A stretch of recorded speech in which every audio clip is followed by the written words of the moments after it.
Oh. Are you ready? Okay. Yeah. The Catholic Man Show.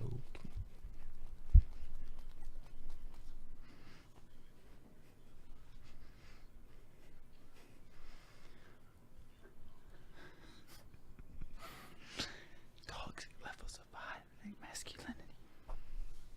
Good luck. Bad luck. Poor pagans. Silly pagans.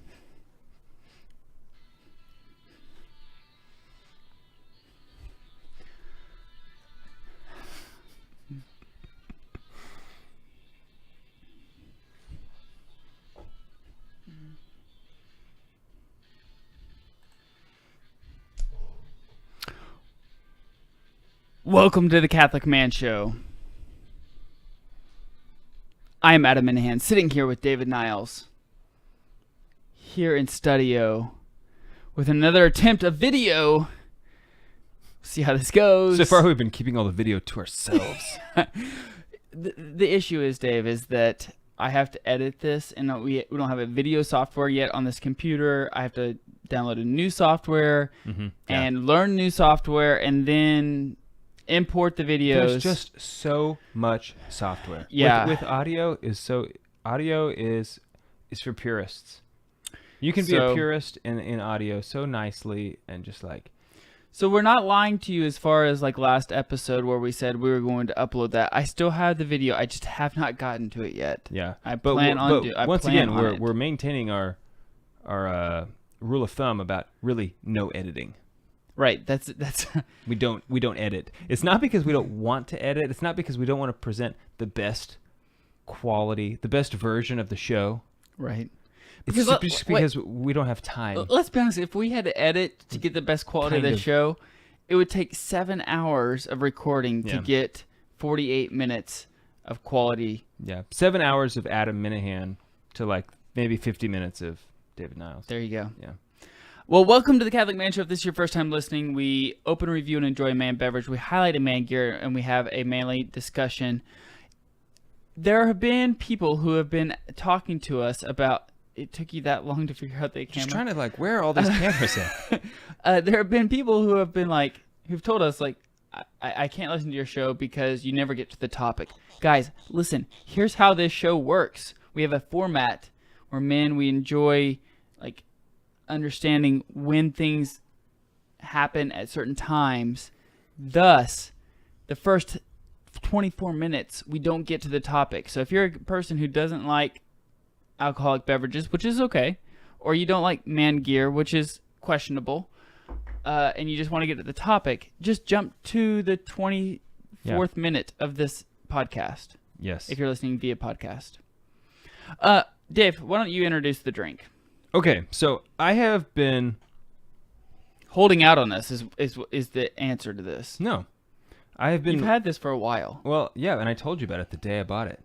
We've had a queue. Mm-hmm. We actually still do. On the man beverages, as far as like trying to get them on the show. If you would like to send us a beverage to review, please let us know. Yeah, I'll send you the address to send it to.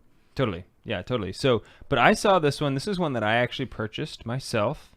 I've seen it in the liquor store, and it caught my eye, maybe for a bad reason, but the marketing. It's heavily marketed. The marketing department is heavily influencing your decisions. Yeah, on this one for sure, because it's got a cartoon dude on the front, and when you're in the Scotch aisle, everything is very regal and very fancy looking. Mm-hmm. And this is like a cartoon, looks like a guy getting slapped in the face with Peat.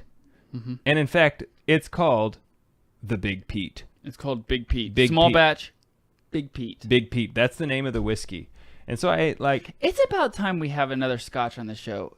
I feel like that we don't have enough Scotch. I don't feel like the Scotch is represented well on the show anymore. We started out well, and we've diverted from Scotch. Isn't Scotch still the number No, not anymore. What is now? Bourbon? Beer. Really? Mm-hmm. According to our Catholic Man Show historian David Pearson. Yes. Yeah. So, okay, you can tell about the Big Peat. So Big Pete. So I asked the guy at the liquor store. He's A friend of ours. A friend of ours, and knows his stuff, really. And he said, you know, he was pretty honest with me, like, hey, I'm really a bourbon guy. That's my flavor palette, you know, but I've had this one, and it's good. Like, he gave me the kind of, it's not bad, which for him... Being a bourbon guy and knowing that this is a very peaty whiskey. But, you know, like, he is the guy, I mean, he runs what I consider to be the best liquor store in Tulsa and knows his stuff. And so for him to say, it's not bad, that means to the average... With the nod? Right, with the exactly. The nodding head, it's not bad. That means for the average person, it's going to be really good. Right. Because, you know, this is his craft. So... Well, let's drink it. Okay. So We're on the Lord's team. The winning side. So raise your glass. Cheers to Jesus. Cheers to Jesus. And our mother. And all good local liquor store owners everywhere. So I believe this is a blend. I haven't had It's it a blend, yes. It's a blend of several different distilleries, correct? Why don't you read that So while it I says, try a shovelful of Islay single malt Scotch whiskies, including malts distilled at Ardbeg, Colilla, Bowmore, Port Ellen, and Port Ellen distilleries. Which is shocking. Port Ellen is like the high end of Lefroy. Is it? I didn't know that. Yes. And it's really interesting if you look at the Isles of Scotland. Like if you look down below, you'll see that Ardbeg, Lagavulin, and Lefroy are all within a 14-mile drive. Yeah, I did know that they're all like very, very, Very close. close. To each other. So at the back of the bottle says, at a punchy 40 ppm, which is phenol parts per million. This small batch carries a big peaty. That's phenolic. That's the phenol. That's the parts of the peatiness. Beachy, oceanic, slightly ashy selections of malts, only from the island of Islay, from where the Lang family directors hail. It is very beady. So if you're a guy who likes Lefroy, you like Lagavulin, you like Ardbeg, this is one to pick up. And it's reasonably priced. If I remember correctly, and it's been a while since I've been into a liquor store, but I think that's more like a $45 bottle. No, 60. What? Yeah, that's why I didn't buy it a long time ago. Wow, I did not realize it was that. Really? Yeah, it's a $60 bottle. Wow, that's expensive. I didn't realize it was that expensive. It is. It's if I was gonna like pigeonhole it really quick, I'd say it's a Lefroy with less flavor. Okay. I don't know Like if I'd agree with that. it's just a very, very, very smooth. You know, like it's got the peatiness of Lefroy, but it doesn't have the punch in the face. It's not as complex. Yeah, it just doesn't like have the. It's just not as manly. It doesn't. I have that little like the iodine from Ardbeg. You know, Ardbeg has a little bit of that iodine taste to it. I like it. I'm a big fan of it. I'm a big fan of Big Peat. I like it too. That's why this bottle is not full. Right. Yeah. Right now. Dave, I was thinking, and I wanted to get your thoughts on air because that's when it's the most fun. Okay. About future shows. Okay. I was driving home from work, and I was trying to think of other show topics for the show. And I was thinking, what if we did a show on sanctifying the drive home from work? Okay. Do you like that idea? Is Sure. that a good idea? I think it's a good idea. Because there's a lot of time that you could spend from the commute, even if it's even a short time, like 5 minutes. Yeah. There's a lot of things that you can do in those 5 minutes, 20 minutes, 30 minutes to sanctify those moments and really use those. Because I'll be honest, I get sucked into sports radio sometimes. That's terrible. And it's terrible. Like, there's nothing productive. You should never listen to sports radio. I mean, I'm serious. It's entertaining. It's so entertaining. It's entertaining, and but it'll suck you in. And, at least you've got guys who aren't afraid to have opinions. Right. But there's nothing productive happening on No. all it is arguing. And like it can get you kind of like riled up. I'm not arguing with you. Cause you to here. lose your internal peace over something that like you know what I'm saying? Like, I don't let it go that far, but I can see that. It certainly can happen for a lot of guys. You come home mad and you don't even know why. It's just because. But do you like that idea? Yes, but I mean, for me, it's like really hard for me to separate. Is that a full topic? Well, I don't know, because I was going to say it's hard for me to separate just my drive home from like the rest of my life, because I like to pray without ceasing always. Yeah.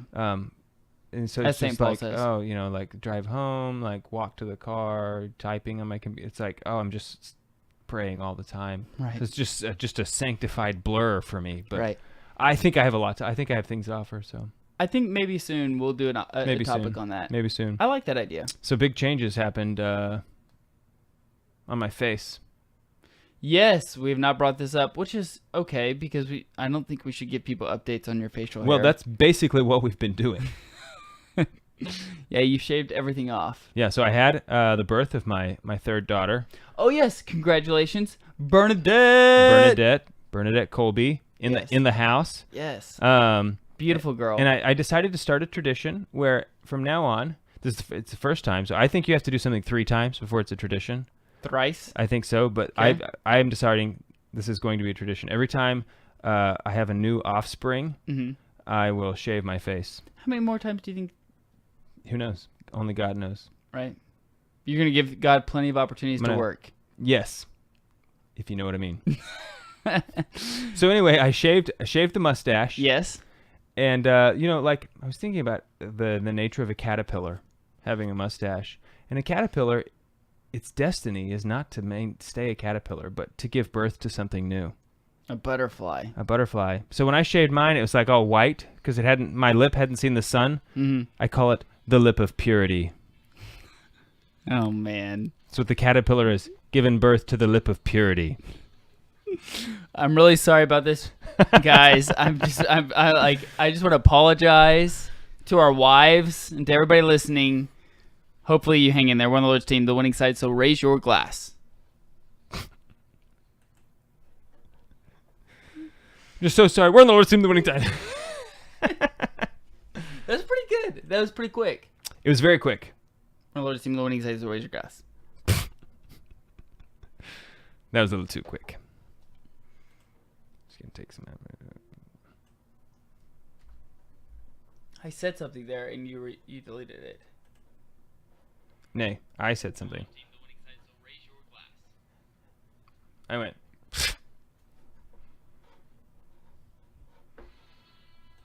You ready? Yeah. Just keep going. Yeah, I don't care. Tie rack. Yeah. Tie rack, yes. I was like, what? You were making it one word. Yeah. Yeah, instead of tie rack, it was tie rack. Yeah, I was like, what? That's what I taught you. I taught you this.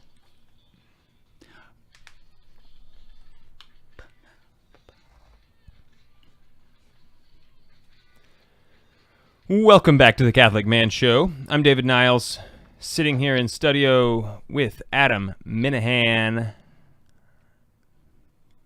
Just hanging out, doing a show. So I had people over last Sunday. And Yeah, I was here. yes, you were there.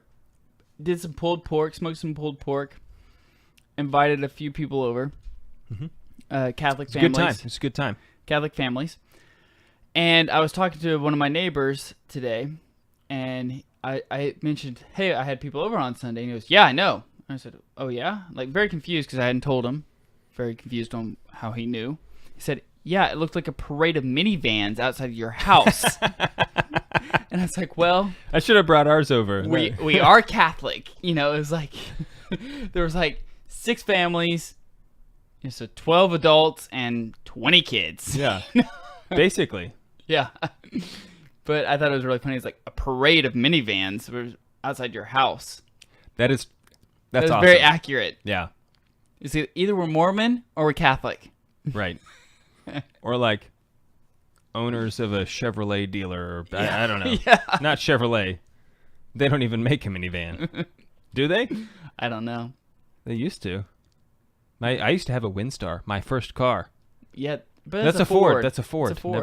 Never mind. Yeah, we're digressing quickly. Okay, so today, the man gear, we're talking about a tie rack. A tie rack. A rack For your to hold all your neckties. Okay, Do you have one, Adam? I do. I Tell me about the one you have. It hangs in my closet. Okay. It is black in color. Okay. It has lights and it also has buttons Okay. to push to rotate around Yeah. all of the ties. So if I push a button one way or the other, it Yep. rotates Yep. to look at it. I think that's a pretty standard So rack tie. how wide? How much width? So is it does it hang like with your hang up clothes? Like does it take up real estate in your hanging up clothes space? You know, like is it on what do you It's call on the bar. the bar? Yeah, Yeah, okay, it's that's on, what I was. it is on the bar. So is it like 4 inches wide? Oh, yeah, it's probably 4 inches. 5 4 inches 4 or wide. 5 inches wide. Okay. It doesn't take up. I don't have a lot of clothes, is the thing. So it doesn't like I'm not concerned about my property as far as the rack goes. Yeah. It's very normal. I will tell you that I don't actually use the buttons because Well, I was going to say you don't what- really have all that many ties. what ends up happening is I have Here's the ties. There's the so, 4 ones that you actually wear. Yeah, so so it hangs up at the very front of the tie rack, and I don't ever really move it. Okay. So I wear a tie. Almost You wear every day. Almost every day. Yeah, almost every day. So, on Fridays. See, okay. Sometimes I won't wear a tie. So before you, I want to interrupt you. Okay. I think that's okay. I'll allow it. Yeah. You wear a tie every day. The only time I really wear a tie is for mass. Yep. Make sure to wear a tie. You looked at good on mass. Sunday. I like the pocket square. Thank you. Yeah. Thank you. Yeah. It's nice that. Yeah, I appreciate that. Yeah. I wear a tie to mass, and I also wear ties to weddings, funerals, things like that. The usual. But I don't wear a tie during the day, like to work. So the only reason why I wear a tie really is for special occasions, which is cool because when I put on a tie, my kids know something's going down. Yeah. They know that they're going to have to get dressed up too. Right. Also, your They sons. follow suit. Your sons were all matching. They wore this last Sunday. Yeah. It's nice. Yeah. My wife does a really good job. I like the idea of a uniform for my children. You know what? I do too. I think You don't get to pick what you wear. it's like, here's what you You're wear. all wearing the same thing. And you know what? It looks cute. The kids look cute. Yeah. Wearing basically the matching stuff. Like, I think they look It definitely is cute. I mean, Yeah. and, like the women love it. Yeah. I think it's a win. And it's Especially it's cheap in because my- you can hand down. Yeah, yeah. Especially in my case for girls, like when it's little girls. Because you have 3. Yeah, three. When Three they have girls three now. little girls in matching outfits. It looks super cute. FTW For the win. for the win. Yes. It Yeah. took me. You sent me a text message, FTW, yesterday or a couple days ago, and I Yeah. was like, FTW. I almost Googled it, but I was like, no, I am going to. Resist. I'm going. Resist. I'm going to figure this out Okay. for the win. So the tie rack. I have gone through many tie racks until I've. Would you say that you've gone through more tie racks than an average lifetime of a person? Probably. Because I don't know what. I mean, I think. How many ties do you think the average person has? 4? I don't know. I have actually quite a few. Do you? Yeah, a lot of it were hand-me-downs from my dad, but I think I have probably 25. Okay, so that's about as many as I have. I only wear probably like 8. Yeah. So I wear all of mine. I like make sure to wear them all so that I don't run out. You know, like kind of wear them all out evenly and fade some new ones in. You're and- so ADD. Yeah, dude. I know. I have a system for like Everything. my dress clothes. Right. You know, there's a like here's the pants. Here's the next pants. Or that's OCD. and the ADD. pants OCD. determine the suit. It's like, all right, well, I'm obviously gonna wear the jacket that goes with these pants, and it's like, oh, it's blue or black, so now I know what shoes I'm wearing. Did and Pamela laugh at you really hard whenever she figured out all this stuff about you? no, I think she kind of expected it. That's funny. You know, having everything in its own place. Okay. Okay. So anyway, my tie rack. I used to have with the motorized ones. They kept they would just break. They would just stop working, and they would take. Wow. Some of them would take like 6 AA batteries. Or no, D's. I mean, Mine has. I couldn't D believe batteries. how many batteries some of these things would take. You know what I Yeah. mean? I And do know. it's just ridiculous to operate this tiny little electric motor, and it wouldn't last very long, and it breaks on you, and you're trying to get the tie in the back. Anyway, what I have now is essentially a hanger. It looks like it's just like a wooden hanger with several like little Slits. clips that come down off of it. That It's a tree. It's a hanger tree. right, and so it's like here's the hanger, and there's a bar across, and then there's just all these like Notches. And so I kind of, and they hang on the bar. They can kind of slide. So the tie, and you can put 2 ties on each one of these clips if you wanted to. I mean, you can put a lot of ties. So it kind of lets you slide and like move them around. And I have them organized by color, of course. Well, it's like if you have a blue suit on, I know I'm going to wear a red or a blue tie or a yellow tie maybe. I'm not going to wear my green ties. I'm not going to wear my black ties with a blue suit. Okay? So it makes it efficient. That's why you want a tie rack in the first place. You don't get a tie rack just to randomly put your ties on it. You get a tie rack so that they can be organized. Quit shaking your head at me. I'm not. I'm shaking my head at the camera. You know that deep down, this is exactly correct. You get a tie rack so that they can be organized and you can find like typically I put my suit on and I have a tie in mind and just feeling like that tie. Okay. Sometimes I go and I look for inspiration. That's what I typically do that. You look for inspiration. But the tie, people underestimate the tie. You know, like I'm not disagreeing with that. It sets the tone. I mean, you wear a navy blue suit. A navy blue suit can either be like, wow, that guy's looking crazy today, or like, I didn't even notice him. What do you think about guys who do the loose tie scenario? I think it's weird. Like Almost like I'm here to dress up, but I don't really care. Still casual. Like, yeah. Yeah, I mean, it's the I look good, but I don't care kind of mentality. It kind of makes me think, were you like working out? Did you like go to the gym on your lunch break and just like, I just think it's interesting that people do that. I'm going to lift in I mean, unless of course you have like a neck that's so big, you can't button the top button. You know, like they don't make shirts. You don't custom order. They don't make. There's not enough fabric in this world for my neck. Okay. I mean, unless you. So what's the virtue behind a necktie? What's the virtue holder? or what's the purpose? I think the purpose, honestly, is to hide your buttons on your shirt. No, I'm talking about the holder. Oh, the rack. The virtue would be I don't know. Let me think. I'd have to think about that. But it's being prepared. Organization. Organization's not a virtue, I don't think, but right. It could be. There's, like, there's something to be said about everything in the right place. Okay. Yeah. Would it be the virtue of decorum? Well, I was gonna say that, but I'm not sure that's what it is. Actually applicable. I don't think that's applicable. It's because it's not actually. The virtue of decorum is like what you're wearing, the proper thing that you're wearing at the proper time. It's almost justice, like giving everything its due. Everything, and a tie is due a certain level of dignity because of the nature of a tie, and so that level of dignity, it needs its home. Yeah, it needs a proper home. Yes, that's what I'm saying. It's justice. You need a tie rack. For the sake of justice. So a guy who doesn't have a tie rack, which one would you suggest? Something simple. See, the one that I have, it takes up no more space than a regular hanger. It takes up hanger space. That's nice. And I could fit 50 or, no, maybe 100 ties And if on you have it. 100 ties, let me know because I need to punch you in the face. Yeah, that's a lot of ties. Yeah. There's no way. No reason for you to have that.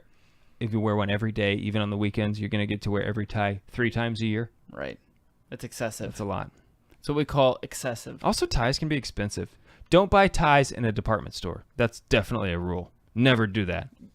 Like the TJ Maxx's of the world. TJ Maxx's, or go online. I mean, because Ross, it's like Dress for Less. $90 in Dillard's and $25 online. Same tie. Yeah. Also, the best tie I have, it's a Trump tie. Best tie I have, Tommy Hilfiger. I have a lot of good Tommy Hilfiger. They have a good knot. They tie good, thick knots. And with they last. Dimple. They don't wear out. Yeah, and they don't like crease when you tie it. Although I will say, I say this in all truth, my Trump tie is twice as good as all my Tommy Hilfiger ties. Yeah, it really is a good tie. Anyway, the best tie. We're going to be talking about stuff when we get back and how we have too much of it. We're on the Lord's team, so raise your glass. We'll be talking about stuff. Things and such and stuff. I did it on purpose. Okay. Okay. Oh, I got to bring us in.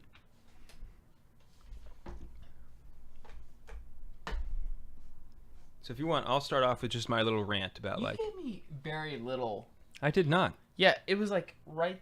I've had like 2 swigs. You're being very greedy. You're being, you know what you are? A whiner. No, you're being very greedy. I'm not greedy. You gave me less than that. Definitely. Because you just doubled the amount in your glass. Anyway. Whatever. I'll start off with like my little rant about what made me want to talk about this. And then I'll let you say something smart. If that's possible. If that's even doable. If that even is a thing. Does that exist? Yeah. But I'm bringing us in. Yes. You are.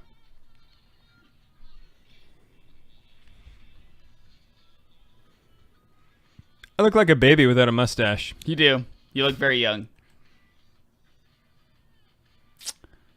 Let me open the door for you and welcome you back to the Catholic Man Show. Come on in. We're having a great conversation. I'm here with babyface David Niles. Featuring the lip of purity. We have been sipping on a little bit of Big Peat whiskey, a scotch. Very good blended scotch. I think that we've now overcome our prejudice of blended scotches. Or at least yours. Yep. You had a I did. I had imbibed a prejudice somewhere. Yes. Somewhere along the road. But we've conquered it. It's like by God's grace, all things can be conquered. The vices that we have, if we exemplify virtue, we can conquer those vices. By God's grace. By God's grace. Yeah. Praise be Jesus. Thank you, Jesus. Are you one also that when you hear the name of Jesus, you bow your head just a little bit? You give a little bow? Yes. I have been trying my best to do that, not just in church. That's a good thing. That's a good. I try to do it all the time. But sometimes I don't. I do too. Sometimes it's weird though because it makes it look like you're agreeing with whatever the person is saying. Right. Like and even if I hear someone like take the Lord's name in vain, I'll bow my head. Mm-hmm. So there have been times where I'm doing it and it looks like I'm going, yeah. Yeah, amen. Yeah, like I'm agreeing. Agreeing with the person. One thing though you can do is if like Mass, you're trying to get more out of Mass and you're trying to be like, I need to pay attention more in Mass, I need to focus in Mass. Just pay attention to the word Jesus. If you hear the word Jesus, make sure that you bow your head. Yeah. Or Mary. That helped me like whenever I was listening, like trying to get through Mass with kids. You know, when you have a lot of things going on. Right. Anyway. Yeah. So just since you brought it up, you can bow at the name of Jesus. And then optional, you should bow at the name of Jesus. Mm-hmm. I think it says like we're encouraged to do that. And then it says optional is at the name of Mary and whoever the saint of the day is. So like for this last weekend, or no, it was Monday. I went to daily Mass, feast of the Chinese martyrs. Yes. And so, you know, they typically will mention the saint of the day during the liturgy Augustine of the Eucharist and the Chinese martyrs. Yeah, and so you know you can bow at that time too, but it's optional. Anyway, at Clear Creek, fun fact: as the monks pass through any statue of Mary, they stop, turn to Mary, bow, and then continue. Speaking of Clear Creek, so glad you mentioned this. You're welcome. I ran in to a Clear Creek monk in Lowe's today. You did? Yes, what were they getting? He was like looking at PVC. Did you know him? PVC. No, but I went up to him and I was like, "Are you from Clear Creek?" And he was like, "Yes." And I was like, "Hi." I really like you. And I said, "Hi, I'm David Niles." And the guy was like, "Hello." And I could tell, like, he's like, I need help. Well, he was like, "Please don't start please don't draw attention to me. Like, right. I don't want that." Right. But he was like very kind and just like, "Wow, you're totally a monk." You know, how did you pull that off with that right attitude? Anyway, he was just there. That was awesome. In Lowe's, and like what was his name? A Lowe's. I don't know. I didn't ask him his name. He didn't. I said, "Hi, I'm David Niles," and he didn't say, "Hi, I'm so and so." You were too infatuated with introducing yourself. You didn't even ask him. Well, he was busy. I mean, he had a Lowe's person with him who was helping like look at the PVC plumbing stuff. Okay. Anyway, let's talk about the topic. The topic. I want to talk about materialism. Okay. I guess we could call it materialism. Here's what it is. I just like look around my house and there's just stuff everywhere, literally packed into corners, in bins, stuffed under furniture. You know what I mean? Like it's organized, but it's just there's so much stuff, and I have no idea where it came from. I didn't buy any of it. I don't even think my wife bought most of it, or very much of it. I think a lot, and to be fair, most of it, almost all of it is kids stuff, toys, stuffed animals. How many stuffed animals do we need? Do you want to hear a fun story about kids' toys and JP2? Yes, I do. I feel got like the- it might make me feel better. I got this from, I think, his 5 Loves by Jason Everett, the book. It's a great book. JP2 walked into a guy's house after World War II. It was like the place was in ruins. He was trying to hide out. He wasn't Pope yet. I don't even think he was Cardinal yet. But he walked in there. I think he was Bishop. And he walked into the house, and he looked, and he saw a plethora of kids' toys on the floor. And he wrote in his journal or diary or whatever that he thought that there was enough toys there for a full nursery, yet it was just for one home. And what is a full what is that? Like a kid's nursery. Like, yeah, but how many kids are in a nursery? I mean, he just thought that there was a lot of kids' toys for one home. Yeah. Yet he was very it was like one of those things, like he was confused for why there were so many, yet it brought him a lot of joy, just knowing that there's kids things and kids were happy and it made him happy, Yeah. But he thought, like, there's a lot of toys here for one family. Yeah. And I gotta tell you, I have a whole landing area of toys for my kids upstairs, and it's like there's no way they play with all these toys. And I feel conflicted because really I think these toys, they were presents, gifts, birthday, from birthday parties, whatever, and they're my kids. It's not my stuff. Well, okay. First of all, it's my stuff. Yeah, okay, but that's my. Let's actually talk outside of the kids' toys. But I just want to say this, like, how do I get rid of them? It's like just. Here's how. You ready? I feel guilty, like. No, you ready? Throwing away my kids' Here's toys. what we do. Anytime that there's a Christmas or a birthday or something like that, before the Christmas or birthday happens, and we know they're gonna get toys, we make them pick the same amount of toys, a handful of toys to give away before the birthday, before the Christmas, so they have to give up toys before they receive toys. And at what age do you make them start doing that? I don't know. Because there's kind 2.5. There's kind of like 3. some responsibility there. Like, and I don't know, maybe I like, could just be totally off, but it's like as young as 2, we could tell Jude, like, go pick out one of your toys to give away to somebody who doesn't have any. And he understood, and he picked out a toy. It didn't have to be like the best toy, or it didn't have to be, it's just the principle of the matter. Yeah.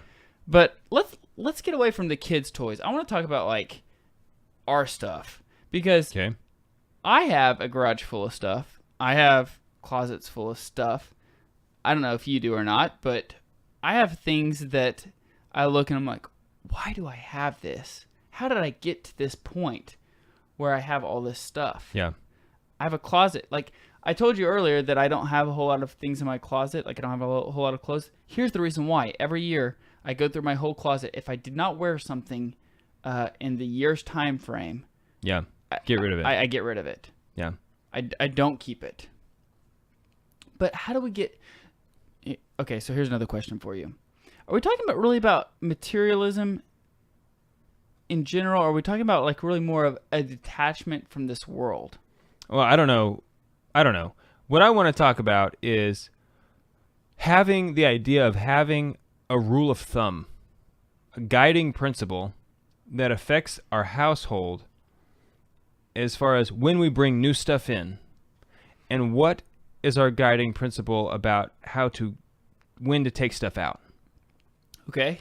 And it's maybe even from a big picture, philosophical standpoint of It doesn't matter. Are we talking about toys? Are we talking about a new pair of pants, for the office? Right. A guiding principle that says and guides us and helps form our thoughts in order to take what is an ordinary buying consumer experience into something that will serve God.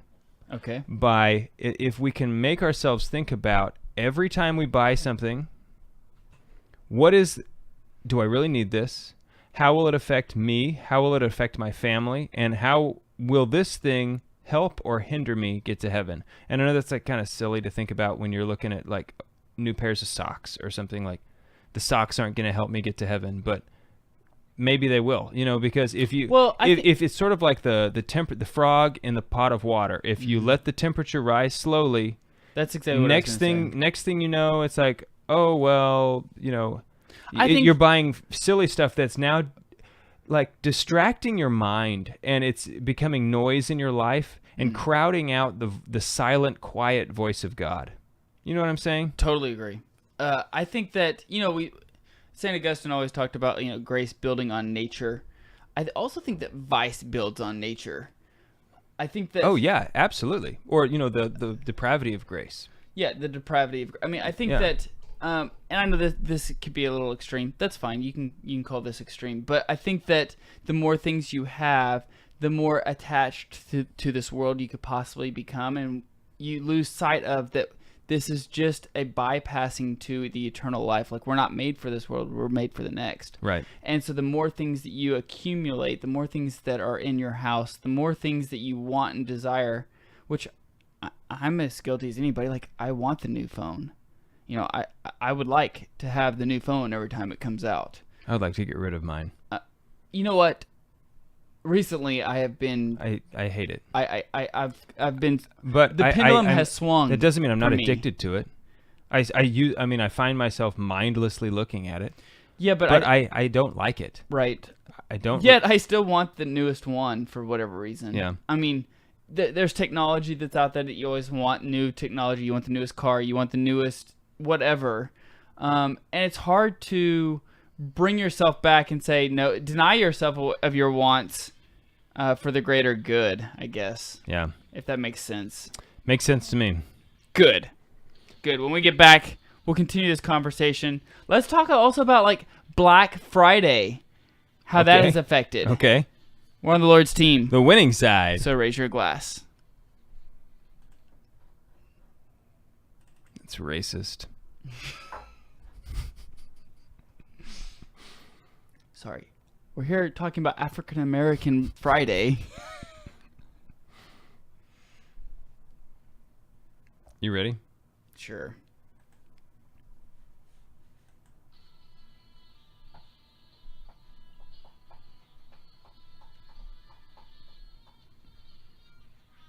Do.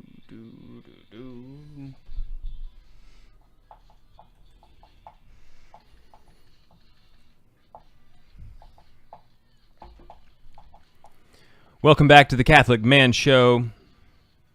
I'm David Niles, here with Adam Minahan. He who dies with the most stuff, with the most toys, wins. At least that's what you might read on a bumper sticker. It's a good thing that not everything you read is true. Those who die before they die won't die when they die. Yeah. That's more accurate. Yes. The main thing is to keep the main thing the main thing. That's true. Yeah. That's true. Before we hit break, I was talking about Black Friday because I think that let's talk about extremes. Okay. And one of the things of materialism has consumed us to the point of Thanksgiving, which is a family holiday where we sit down all together. Yeah.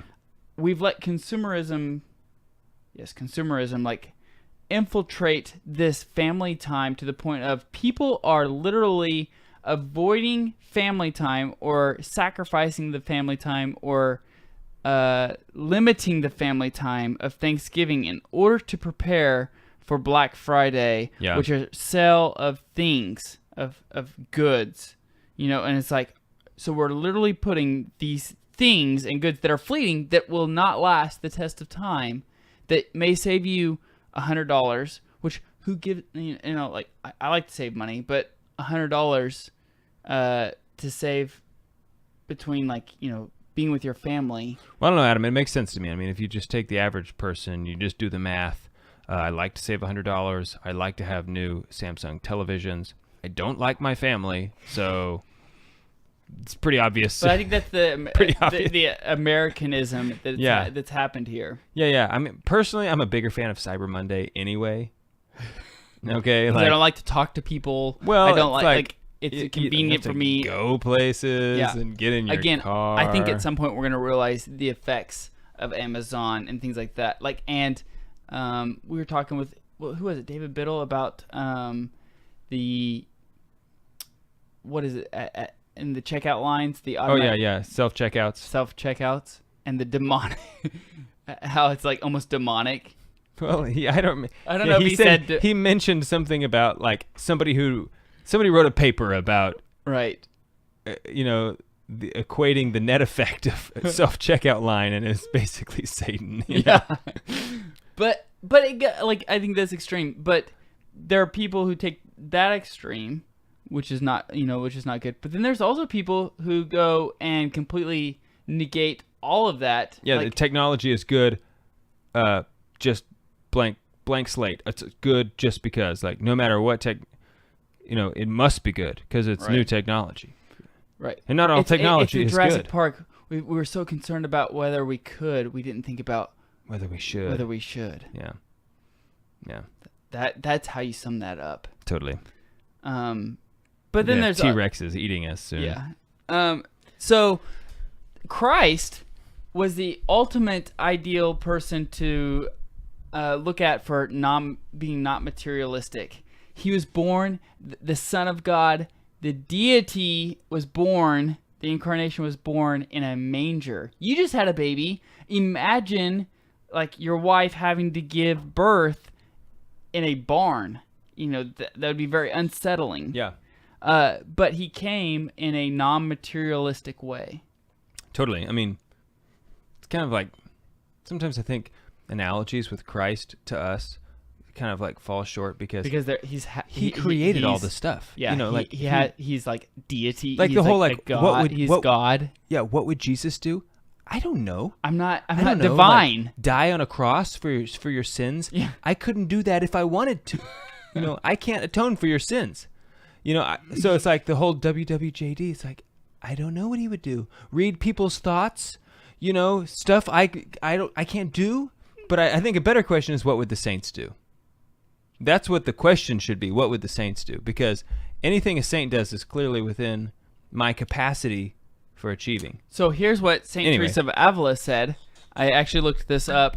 I wrote this down in my journal. You can see this on YouTube. The notes for 3 things for maturity of the spiritual life. Here's what she said. Okay. 1, detachment of all things of this world. Okay. Meaning, so let me before I get to number 2 and number 3, I want to talk to you really fast. There's somebody I know who is an older lady. She got rid of all of her clothes because her son sold them all off in an auction, and it wasn't right for him to do that. But let's just say, for the purpose of this story, is that like he sold them off because she's a widow. She didn't need all these clothes. She had a lot of them. He sold them off in this auction. She was so sick that she lost all of her clothes that she didn't sleep for days, and was so distressed about not having her clothes that she couldn't get through her week, being so distraught about this. That to me is like, is something that may be a blessing for her because she's learning to be kind of detached from things that she has. I suppose, yeah. I mean, it can even become a full-blown mental disorder. You look at hoarders. Right.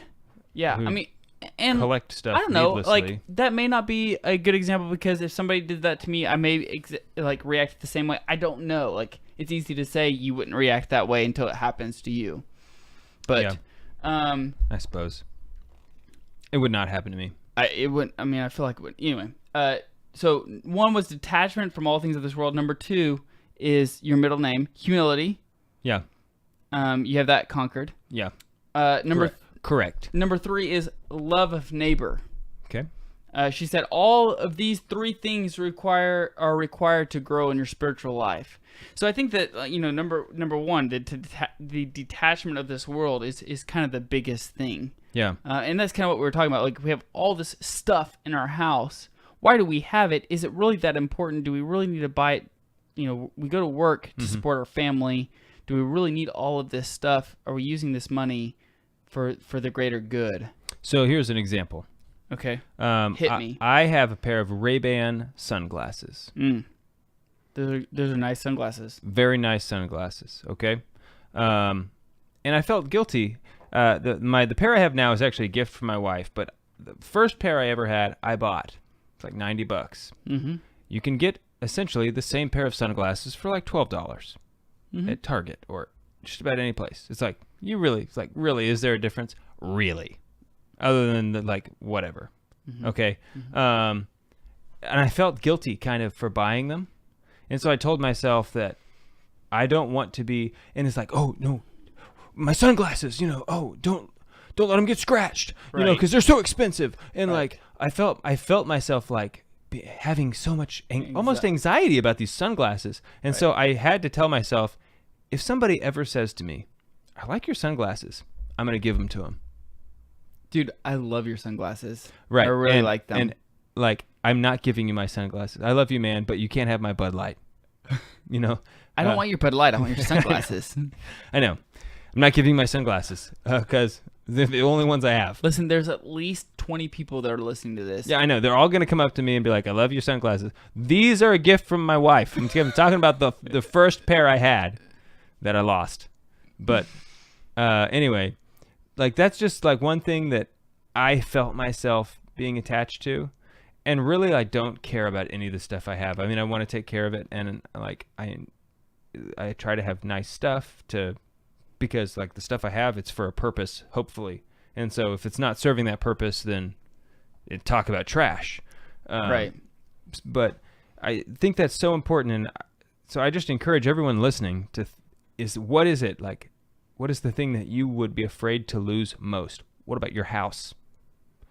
For me, that's a big one. What if I had a dream or whatever, it was very real, it's not just part of my imagination. God said, sell your house, you and your family are going to move into a trailer, you're going to travel around the country and be an evangelist.